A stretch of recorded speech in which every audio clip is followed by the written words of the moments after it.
What's going on YouTube, and welcome back to my channel. It is your boy Zierlein, and in today's video we are going to be reviewing Lance Zierlein's bizarre and crazy 2023 3.0 first round mock draft. This one is super weird, super crazy. I saw a lot of content creators making videos on this mock draft, so I looked at it and it is super weird, so I figured I might as well make a video on it as well and talk about it with you guys. Seriously, it's probably the weirdest and craziest mock draft I've seen.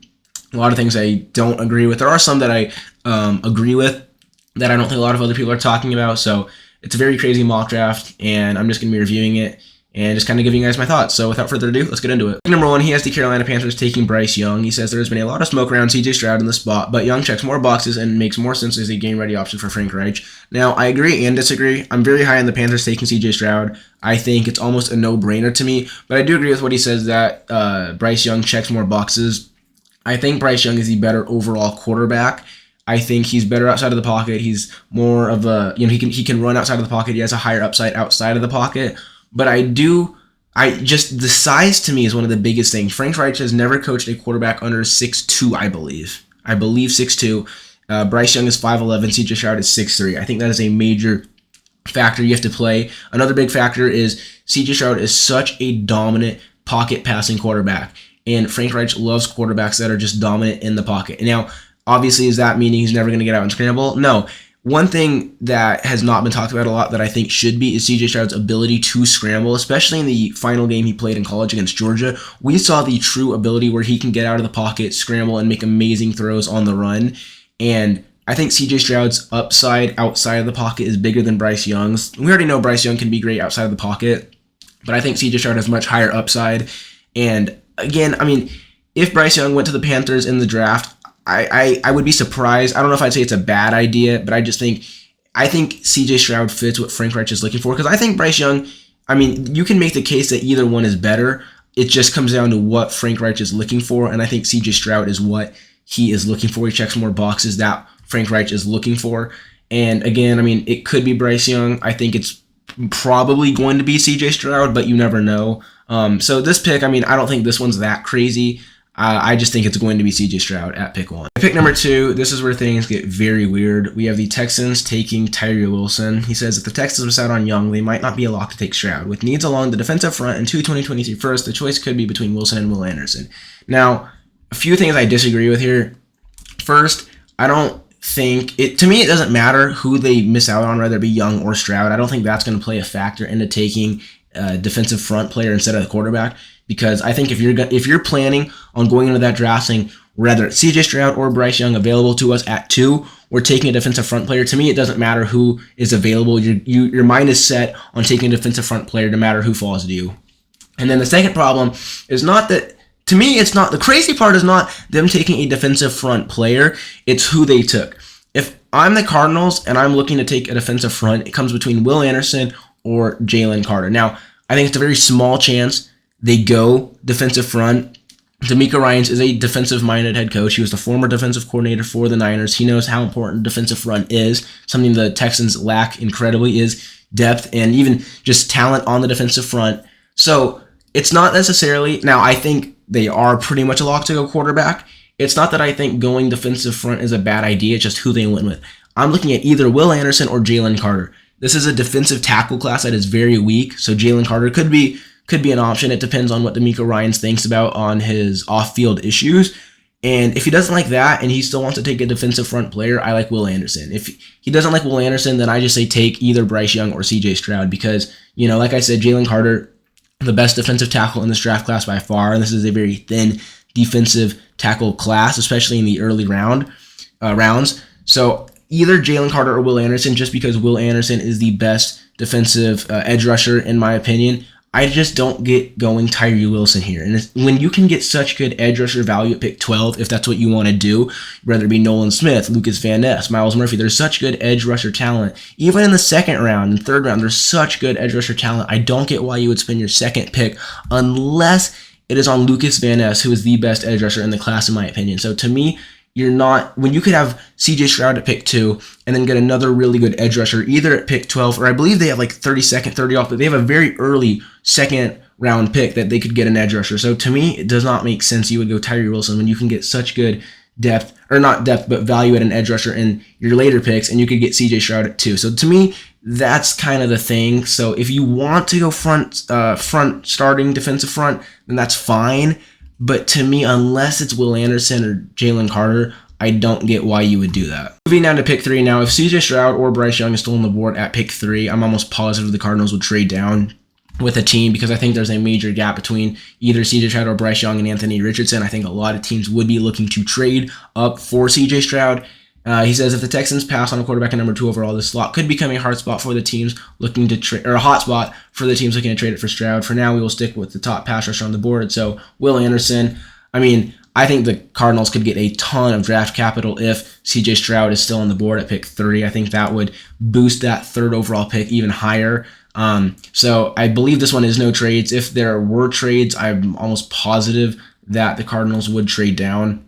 I mean, getting Will Anderson, not a bad pick, not something to be disappointed with, but kind of like I said with the Tyree Wilson, you could get a lot more depth in the later, either later 1st round or 2nd round, and get a lot more draft capital as well. But, I'm not going to complain if they do get Will Anderson. Pick 4, we do have a trade, so I am wrong. This one is with trade. It says predicted trade with Indianapolis. If a trade is going to get it done for Lamar Jackson, you'd think the Baltimore would like it to happen before the draft, especially if the deal is with the Colts, who hold the 4th overall pick. It would be hard to pass on Stroud in this spot. So I like it. The Ravens get the 4th overall pick. They trade Stroud, probably get a couple of draft picks down the road as well. And they take CJ Stroud with that pick. Now, I think realistically, if they trade up with the Colts for Lamar Jackson, I think they're taking Anthony Richardson. And the problem to me is I like CJ Stroud. I think at pick 4, he has great value if he can get into the right system. And I don't think he would fit very well with this Ravens scheme compared to a guy like Anthony Richardson. I think if Anthony Richardson is still on the board, you take him. Now, if I'm comparing CJ Stroud to Anthony Richardson, I think CJ Stroud is much better. But if it comes down to CJ Stroud or Anthony Richardson for the Ravens and for that offensive scheme, I like Anthony Richardson there better. CJ Stroud to me seems kind of weird. And obviously, I mean, it's hard to pass up on CJ Stroud, but just the fit of him going to the Ravens doesn't make sense to me. And especially with this mock draft, I think realistically CJ Stroud is going to be gone and Anthony Richardson or Will Levis is going to be there. So I like the trade. I like the trade idea, but I think it's going to be Anthony Richardson at pick 4 to the Ravens if they do trade. Up next, we have the Seattle Seahawks at pick 5, and they go Jalen Carter. I like this. This is probably the smartest pick yet. Carter might be the most talented player in the draft, and the Seahawks need interior help. If the team is comfortable with Carter's off-the-field issues, GM John Snyder could turn the card in for him. Now, I like it. I've mocked this a bunch of times. I think Jalen Carter is going to be there unless the Cardinals take him, which I could see that happening, but if he's there at pick 5, I think it's a no-brainer for the Seahawks. They're known to have taken gambles on players with off-the-field issues before. I don't think Jalen Carter is any exception. Instant impact for the Seahawks, so I like that. Then at pick 6, we have the Lions going Devon Witherspoon. Again, I like it.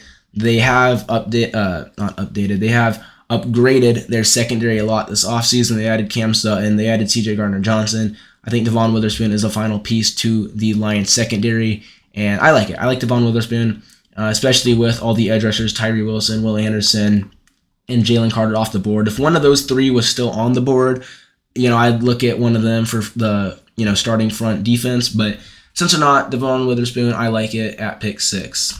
And here we go. We have the Texans again. He just likes to make the Texans weird, I guess. At pick 7, the Texans trade up with the Raiders. And he said, with 12 picks in this year's draft and additional capital 2024, Houston spends some to move up for the strong-armed but erratic quarterback from Kentucky in Will Levis. Now, this to me is what does not make sense. You are basically saying with this pick, you want Will Levis over CJ Stroud. That's to me what it's saying, because if the Texans took CJ Stroud at 12, they took Tyree Wilson at 2. So let's say they take CJ Stroud at 2. They stay there at pick 12. They can still get a guy, whether it be Nolan Smith, Lucas Van Ness, Miles. There's still such good edge rusher talent there. So you're basically saying you'd rather have Tyree Wilson and Will Levis than CJ Stroud and let's just say Lucas Van Ness. It to me does not make any sense. Why you're not getting any value. You could have CJ Stroud. To me, at pick 12, if you really want an edge rusher, there's such good edge rusher depth. Even in the early 2nd round, which they have an early 2nd round pick, it does not make sense for them to go Tyree Wilson at pick 2 instead of CJ Stroud and then go Will Levis at 7. It doesn't make sense to me. at all. And then they had to trade up for Will Levis. They had to give up some of their draft capital for Will Levis. So to me, it just makes no sense at all. The value is just not there. And again, this is a weird mock draft. This is why I'm doing it, reviewing it, because it is a bizarre mock draft. And I don't know. I mean, it's a win for Las Vegas. If they can trade down and get some draft capital, I think it's a win for them.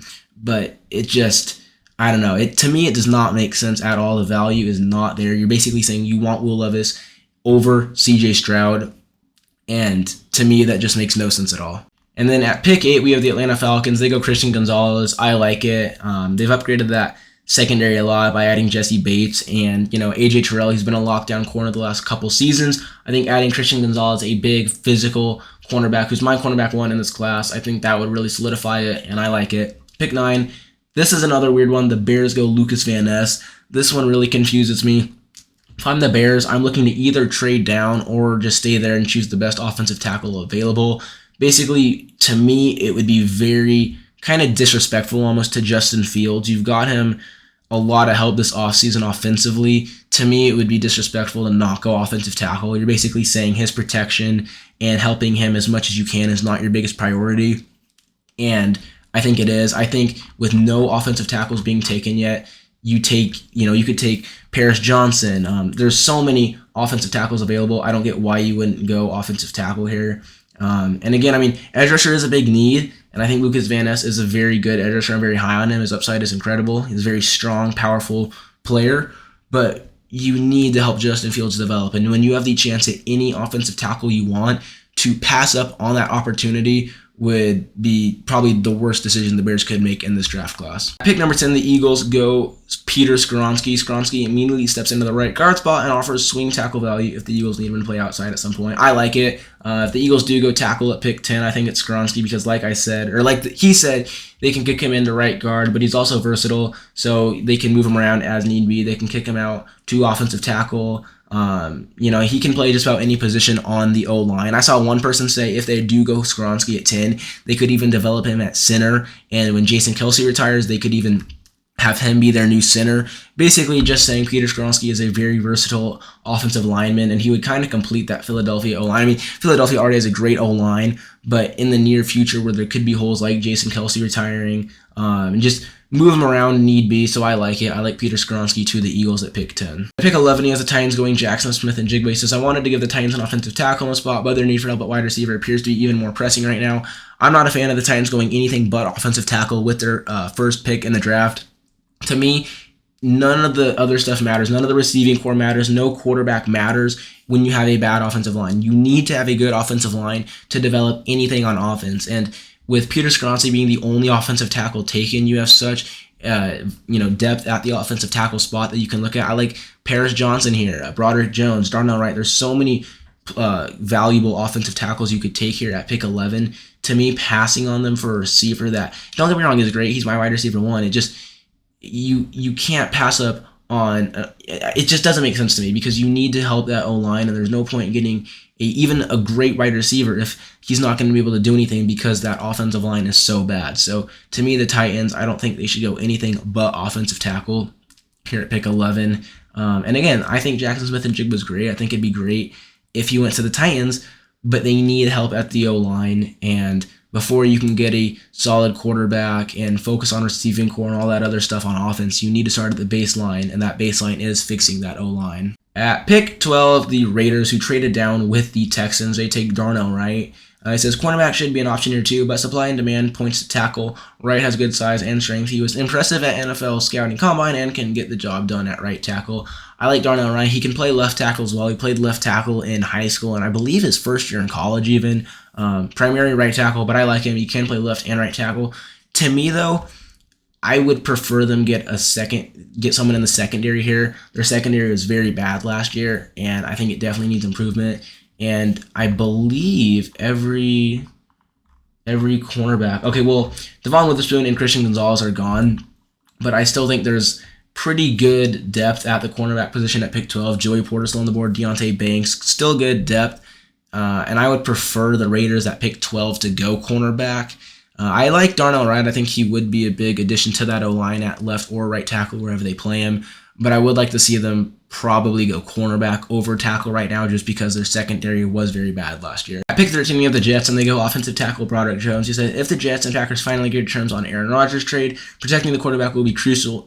Jones can compete right away at right tackle and offer insurance at left tackle. To me, I like Broderick Jones. I'm very high on him. He's one of my favorite tackles in the class. But you have Micah Becton at right tackle. I would rather get a pure left tackle. If Paris Johnson is still on the board at pick 13, I'm going him all day for the Jets. You pair him up with right tackle Micah Becton, and I think that would be a lethal offensive tackle force and really solidify that O-line to protect Aaron Rodgers. To me, it doesn't make sense where you go Jones, who is a right tackle. He can play right tackle, and then also, you can kick him into left tackle. It just doesn't make sense to me when you have Micah Becton at right tackle. I would rather just go Paris Johnson and get a pure left tackle. But again, the mock draft is weird for a reason. I don't think it's an awful pick, but I think the value at Paris Johnson here would be much better than Broderick Jones. Pick 14, this is another kind of weird one. We have Anthony Richardson to the Patriots. You guys know I'm a big Patriots fan, and I really don't know how to feel about this. This is considering that Mac Jones gets traded away this offseason. He says, in this scenario, the Patriots would look to deal Jones for a draft pick and choose to develop the dynamic but raw Richardson. I like Anthony Richardson. I'm very high on him. I think he is one of the most athletic quarterbacks we've ever seen. But to me, he is a quarterback that I just don't believe would work out in Bill Belichick's offense. Maybe with Bill O'Brien going to the offensive coordinator position, he's a true offensive coordinator, and improving that offense, maybe Anthony Richardson could develop, like he says here, they could develop him into a dynamic but raw quarterback. To me, though, I look at how Cam Newton played out with the Patriots, and it was pretty much of a disaster. I kind of see that with Anthony Richardson. He just doesn't seem like the type of quarterback the Patriots would develop well. I honestly hope the Patriots keep Mac Jones. I hope these trade rumors are just kind of false rumors. If they do trade and go quarterback this draft, I could see them going with someone like Hendon Hooker. I don't really like Anthony Richardson at pick 14 to them. And again, not only do I think that he would not pan out, but I just think the value at pick 14 for some of the other positions they could go, like receiver or edge rusher, is much better. So I don't know. I'm not very high on Anthony Richardson to the Patriots. I think if he gets under the right coaching staff and right offensive scheme, he's going to be a beast. The Patriots are not one of those, though. So if Mac Jones isn't the starting quarterback in 2023 for the Patriots, that's fine. I just hope Anthony Richardson isn't his replacement. Next at 15, we have the Packers, and they go Dalton Kincaid. I'm very high on this. I like it. I like getting him a receiving threat. Jordan Love needs all the help he can get, and I like Kincaid replacing Robert Tonyan. He says the Packers had a fantastic pass-catching option with the ability to handle a high volume of targets from a young quarterback looking for stability. I like it. Exactly what I'm thinking, so I like that pick. 16, the Commanders can use Johnson at either tackle position or guard early on, but he's ultimately going to be drafted to hold down the left tackle spot in the future. Paris Johnson to the Commanders, another one that I really like. I think the Sam Howell narrative that he's not going to be their long-term answer can just be put on pause. I'm not saying he is, but I think we have to give him a fair shot. He saw very few snaps in the season. Really only at the end of the season is when he saw any, and he did pretty good. So I think if you can get him a true tackle in Paris Johnson to protect him, I think that'd be great. Like you said, you can kick him into guard, but ultimately he will be a left tackle, which I like. I like that pick a lot, and protecting Sam Howell. So I like it. I like that one. I think they could go cornerback too, depending on the depth there and who's available. But I would be perfectly fine if they went Paris Johnson. Pick 18, the Steelers go cornerback. They go Deontay Banks. Now, if I'm the Steelers, I'm either going cornerback or offensive tackle, depending on who's available.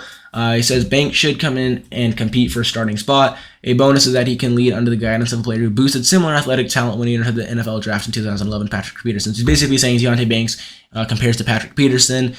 I don't disagree. If Joey Porter's still on the board at pick 17, I like him to the Steelers more than Deontay Banks. He just seems like he would fit better in the Steelers. Joey Porter's dad also played for the Steelers, so that's a bonus. And it's not that I'm not high on Deontay Banks. He had a great combine and everything. I'm pretty high on him. Just to me, if I'm the Steelers, I'm looking, and I think Joey Porter would fit better and just kind of shine more into that defensive scheme. But, Deontay Banks, not a bad choice, and I think either one of them will do well in Pittsburgh. Let's go Michael Mayer. I'm a fan of it. I like the idea. I haven't seen a lot of people mocking him to take a tight end, and I think it's definitely a major possibility. He says, after grabbing the top ball hawk in the draft, meaning Devon Witherspoon, Lions switch to the other side of the ball and choose a solid wide tight end with the ability to make tough catches and bolster the running game. I like it. Michael Mayer is my tight end too. He can be a good blocking tight end. He can also go up and make contested catches, great hands. Doesn't have a very big run after the catch upside, but it's not necessarily your biggest need right now. You just need a solid tight end who can kind of be a safety blanket and, like he said, bolster the running game and be a good blocker as well. So I like it. I like Michael Mayer to the Lions. Pick 19. The Buccaneers go Nolan Smith. He says, veteran linebacker Lavonte David could be gone after this year and the pass rusher needs improvement. Why not add a dynamic athlete and elite football character who can play off the ball or rush off the edge? I like it. Nolan Smith is one of my higher edge rushers in the class. Freak athlete. I'd be surprised if he was there at 19, to be honest. So I like the Bucs getting him. I could also see them going tackle here since they lost both tackles this offseason. But I like Nolan Smith, especially if he's there at pick 19. That is great value, and I like that a lot. 20, we have the Seahawks, and they go Myles Murphy. I like it. They took Jalen Carter at pick 5. Myles Murphy, I think, would kind of complete that defensive front. It's improved a lot in free agency. You took Jalen Carter to help complete that interior, and Myles Murphy would be great. It also says I don't know how to say his name, Uchenna Nwosu's contract. I can never say it right, but his contract expires after the 2023 season. Murphy can slide right into one of the edge spots and immediately upgrade the Seattle's run defense with potential rushing inside on sub packages.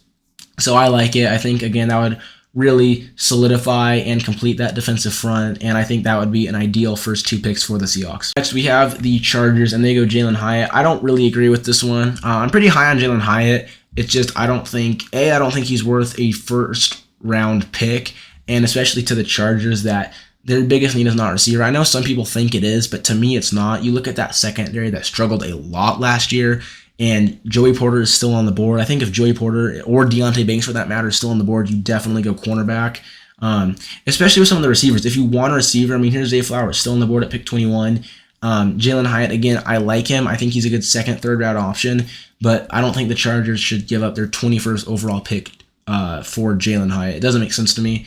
And again, I like him, but I think you can either go cornerback or a guy like Zay Flowers who brings an explosive deep threat. So I'm not a big fan of Jalen Hyatt to the Chargers at 21. The Ravens, they go Zay Flowers, and if you remember back at pick 4, they traded with the Ravens. They gave up Lamar Jackson. They took CJ Stroud. So Zay Flowers to the Ravens. He says, it's not out of the question the Ravens go with a guard or edge rusher here, but Flowers adds a much-needed pass-catching element to the Baltimore offense no matter who is at quarterback. I like it.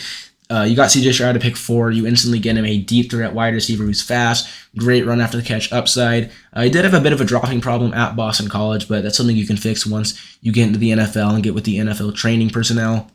So I like it. Again, like he said, I could see them going guard here. Their interior O-line is pretty bad, so that is something you're going to want to address. But I think Zay Flowers still on the board at 22 would be a major upgrade to that receiving core and really help CJ Stroud in his first year. And this is another one that I do not agree with. At pick 23, the Bills trade up with the Ravens and they take Bijan Robinson. I do not agree with that at all. It says Buffalo can smell the Super Bowl, and the best way to get there might be to jump up and lock in a 3-down back who can take pressure off quarterback Josh Allen and help the Bills control game more efficiently. To me, running back is one of the lower needs right now. I get it, their run game struggled last season, but James Cook is only going to continue to develop. You also signed Damien Harris.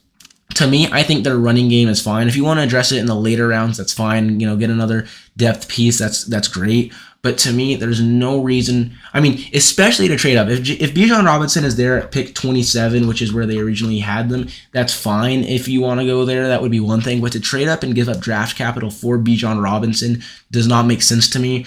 You could potentially look at a wide receiver 3, a cornerback. I like the Bills. If they just sit there at pick 27, I like them taking a guard. Their O-line was pretty horrible last year. They need help on the interior. I like Osiris Torrance, in my opinion, the best guard in the class, pretty much a no question. So to me, trading up for Bijan Robinson does not really make sense. And like I said, especially when you have a good running game already that's going to continue to evolve, it doesn't make sense to me. And I would think it's better that the Bills just stay there at pick 27. If Bijan does fall and you want to take him, then that's one thing. But to trade up, when I think if you stay at pick 27, just take a guard. Get Josh Allen some major protection and help that O-line. Even Josh Downs maybe to replace Isaiah McKenzie. But trading up for Bijan, just I don't like the idea of them taking Bijan. Nevertheless, to trade up and give up stuff for Bijan. Pick 24, Joey Porter finally comes off the board. He goes to the Jags. He said, need meets talent here. Porter has the ability, and as the son of former linebacker Joey Porter, the NFL bloodlines to come in and compete for a starting spot right away. I like it. Joey Porter falls all the way to the Jags. That would be an absolute steal. Most of the times I have Deonte Banks falling to the Jags if a cornerback does fall, but again, if Joey Porter does fall to the Jags, I think that would be a steal and pretty much a no-brainer for them, so I like it. 25, the Giants take Brian Branch, another one that I like. He says the smart, tough, and consistent Branch can play nickel or step right into the safety spot that opened up with free agent departure of Julian Love. I like it. You can also kick Brian Branch out wide if need be. Versatile, strong, smart, physical player. I really like it. The Giants secondary doesn't get talked about a lot, but it was pretty bad last year, and they did lose Julian Love, so they really need to upgrade it, and they need to upgrade it fast, and I think Brian Branch is a major key part to upgrading it. At pick 26, the Cowboys go Quentin Johnson. Now, in no way do I see Quentin Johnson falling all the way to pick 26 in the real draft. If he somehow did, and the Cowboys had their shot at getting him, I think it would be a no-brainer, especially with Bijan Robinson gone, with Dalton Kincaid and Michael Mayer, the two tight ends worthy of the first rounders, in my opinion. I think Quentin Johnson would be a no-brainer. I think you could look at interior D-line, Brian Brzee, Mozzie Smith, all available right now, still on this mock draft. So, if I'm the Cowboys, I'm looking at who's available. If Quentin Johnson's available, though, I don't really care who is available on the interior D-line. I think that would be an absolute steal, and that would be a major upgrade, and I think the Cowboys offense would really just skyrocket if they managed to get him, because, you added Brandon Cooks, CeeDee Lamb's going to have another breakout year, Quentin Johnson, that would be a great addition, but to me, it's not realistic that Quentin Johnson's there at 26. I see them either going tight end here, whether it be Mayer or Kincaid or Bijan Robinson if he's still there at pick 26. The Vikings, they traded back. They now have pick 27, and they go linebacker Drew Sanders. This is an interesting one. He says Sanders spent one season at inside linebacker and absolutely filled up the stat sheet at Arkansas. He's big, a solid athlete. He can be a capable pass rusher for Minnesota to deploy when needed. I like it. He's a versatile linebacker. But to me, I think he's going to be on the board till at least round 2 or maybe 3. Not 3, but I think he'd be on the board round 2. If I'm going to go linebacker here, I'm going with my linebacker 1 in Jack Campbell. I don't think taking Drew Sanders with your 27th overall is a bad decision necessarily, but I'd be looking at the draft capital I got from trading down with the Bills potentially and seeing if I have like a mid-second rounder to take Drew Sanders with. I don't really like spending a first overall on him. I just don't think he's worthy of a first rounder. If there was a linebacker I was going to take in the first round, it'd be Jack Campbell. But it is what it is. I don't think it's a bad decision. I just think you can get more value in the later rounds. But it is what it is. At 28, we have the Bengals, and they take the most underrated player in the draft class, in my opinion, in Luke Musgrave. He says Musgrave is an above-average run blocker as a college prospect and has a ton of upside as a pass catcher. Bengals quarterback Joe Burrow has a history dating back to his time at LSU of using tight ends to exploit opposing defenses. I really like this pick. Now, do I think it's worth spending a first rounder on him? Yes and no. I think he's first round worthy talent. I just think that he's still going to be there in like the second, maybe even third round. But I really like Luke Musgrave. To me, he's almost like a mesh of Michael Mayer and Dalton Kincaid. He has Dalton Kincaid's speed and run after the catch athleticism, but he also has Michael Mayer's blocking ability. So I think he's a very underrated tight end in this draft class, and I think he's going to be one of the better tight ends in this draft class. So the Bengals see that. They clearly go out and take him at pick 28. I like it. Like I said, it'd be ideal if you could wait another round or 2 to take him, but the Bengals don't want to risk not taking him, especially after losing their Hayden Hurst this offseason. So I like it. Luke Musgrave at pick 28 to the Bengals. 29, we have the Saints, and they go Kalijah Kensey. I like it. They need help on the interior D-line. If Osiris Torrance is still available, I would love for them to get him. They need help on that interior bad. But Kalijah Kensey, the defensive tackle too in this class, so either way, it's kind of a toss-up at what you're looking for. I think it would be cool for them to go tight end as well here too, but really any tight end you want to take in the first round is gone. So, if Kalijah Kensey's still here or Osiris Torrance, it's kind of just a toss-up, whatever you want more. But either way, it's going to be a nice addition, whether they get Kalijah Kensey or Osiris Torrance. Pick 30, we have the Eagles, and they go Keon White. At pick 10, the Eagles win Peter Skoronski to play at right guard. So this time they flip the script, and they go to defense. He says Keon White has the frame to take over White has the frame to take over inside for Fletcher Cox in the future, as well as the athleticism to be a big power end who can develop into a run stopper with rush abilities. I like it. One of my higher up kind of underrated edge rushers in the class. Howie Roseman loves his edge rushers, loves his pass rushers, and I like it. You can kind of develop him under that, not old, but kind of experienced D-line into an absolute freak of nature. And, you know, I like the pick. I think it's an underrated pick, and I like it. Finally, at pick 31, the Chiefs go Cedric Tillman. I like Cedric Tillman. He's very underrated in my opinion. One of my higher up wide receivers that I feel like does not get a lot of love. Cedric Tillman, 6'3", an absolute freak of nature. He's fast, can be a deep threat, and kind of replace that very empty Chiefs receiving core right now. I could see them going tackle here as well. They lost a lot of depth on tackle. They need some explosiveness on the edge on defense. But I think the way the receivers have just kind of flown off the board this first round, I think they don't want to miss out on it, especially with them needing at least 1, 2, even 3 receivers. They need a lot of depth at receiver. I like Cedric Tillman, very underrated. Kind of freak athlete, can be a deep threat, run after the catch ability. So I like Cedric Tillman at pick 31 to the Chiefs. There you guys have it. That is it for the Lance Zierlein mock draft. A very crazy, kind of very bizarre mock draft, but I like it. I like when people do kind of out of the ordinary mock drafts. It's interesting. It's always interesting to hear people's takes on kind of bold takes. I like it. It was interesting hearing what you had to say on some of them. I don't agree with a lot of it, but there were some that I did agree with that I haven't seen a lot of people talking about. So with every mock draft, you're going to disagree with some things, you're going to agree with others. This one was definitely a bold mock draft, but hey, like I said, I respect it. I respect the boldness, and I liked it. Guys, that is going to be it for today's video. I hope you guys did enjoy it. This is only my second video, so let me know what you guys think of them so far. Comment down below any football takes you have. If you want to start discussions, whatever, just comment down below. Let me know what you guys think. Thank you guys so much for watching. It's been your boy, Zierlein. Make sure to like and subscribe if you guys enjoyed the content, and I'll see you all in the next one. Peace out, everybody.